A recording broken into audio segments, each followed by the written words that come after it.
Today, we're testing our diagnostic skills. Here's how it'll work. First, I'll present you with the details of a fictional case. Then, you'll take some time to figure out what you think the appropriate diagnosis is.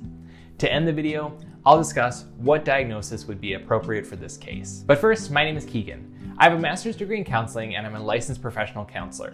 I make videos like this to help you better understand counseling, psychology, and the world of mental health. Today, we have the fictional case of Leo, a 24-year-old male who was referred by his primary care physician. The referral states that Leo has been having continued weight loss, even though it's been unplanned, and that he's experiencing nutritional deficiencies due to his eating habits. When you meet Leo, he describes himself as a creature of habit with food. He says that he tends to stick to a narrow range of foods that he finds enjoyable. When you ask Leo if he ever tries new foods, he says that he struggles to add variety into his diet. He says that he feels as though certain foods just don't sit well with him. He expands on this to say that he also finds that he doesn't always like the taste or texture of many of the foods that he's tried. But he does admit that there are times where he won't even try a food as he thinks it might cause him discomfort in some way. Leo has a short list of foods that he does eat, and he only prepares these while he's at home. These include chicken nuggets, potato chips, as well as applesauce.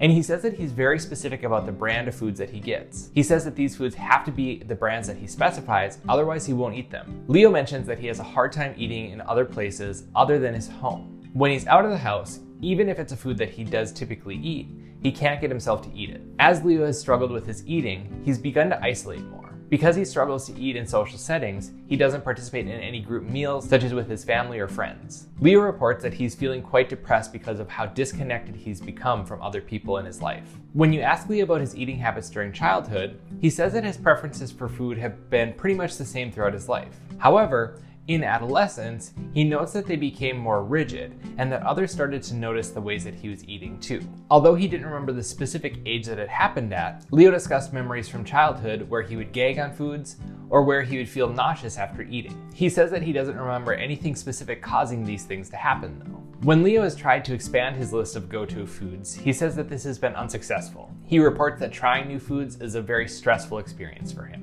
In the last 6 months, Leo says that he's lost 10 pounds. When asked what his thoughts are for what's caused the weight loss, he says that he's not sure. However, throughout the session with him, he did note times where he will skip meals because of the stress he feels about eating, and times where he doesn't eat because he just can't find anything he feels like he could eat. Leo reports that his energy is low, and he says that he finds himself anxious about his vitamin levels being low and how his lab work showed mineral deficiencies. He says that he feels defeated because it just shouldn't be this hard to eat normally. Leo denies restricting food for the purpose of weight loss, and he also denies that his eating habits are due to concern with body image. At the session, Leo presents thin, but neatly groomed. He maintains good eye contact with you throughout the session. His affect is congruent with his expressed anxiety, depressed mood, and frustration regarding his eating. Overall, his thought process appears logical and coherent. He denies any delusional beliefs, specifically any related to food or body image. Throughout the session, he's cooperative, but he does appear genuinely perplexed by why he can't just eat like a normal person. Throughout the session,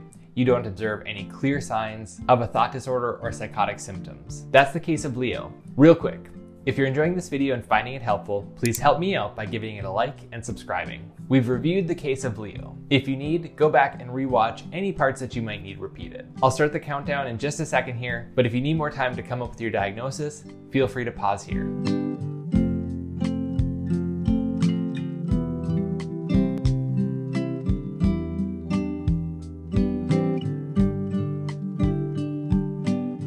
Okay, we're back. Before I tell you the diagnosis, make sure that you leave a comment with what you diagnosed for Leo. In this fictional case, Leo is frustrated by why he can't just eat like a normal person, as he says. He has long-standing limitations with food, being very particular with the foods that he eats, and in many cases, even the brand of food that he eats. He also finds the tastes and textures of many foods to be unpleasant for him. His eating habits are resulting in loss of body weight, vitamin and mineral deficiencies, as well as interference with his social life. For the case of Leo, he meets criteria for avoidant restrictive food intake disorder, or ARFID. Did you get that diagnosis of ARFID correct? If you want to learn more about ARFID, make sure that you subscribe, as in the next video we'll be diving into this diagnosis. This is the end of the fictional case of Leo. This fictional case presentation is for entertainment and educational purposes. Any resemblance that this case has to a real situation is purely coincidental. I hope that you found this case presentation helpful.